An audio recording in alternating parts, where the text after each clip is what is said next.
Hay mga ka-low carb, low carb fried rice ang imong ipangita na grabe wasak sa kalami. Tara, magbuhat ta.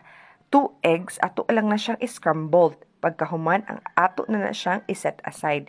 Isunod na to og luto ang atong dilis, i-crispy fry ra na siya, tapos set aside. Pagkahuman, nagbuhat po kog 1 egg diha for topping unya. So, ato nang igisa ang atong bombay ug ahos. Mix, tapos ibutang atong dried shrimp na gagmay. I-mix lang na siya, tapos lutuon, tapos ibutang atong shirataki rice.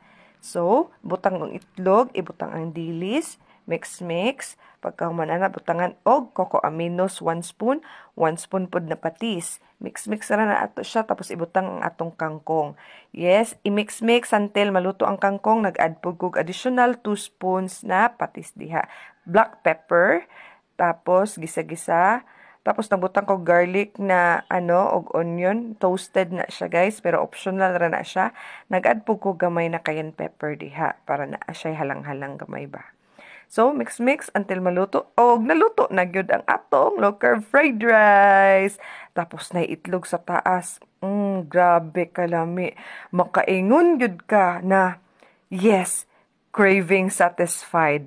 So nutrient dense, healthy, low carb, ay kalami,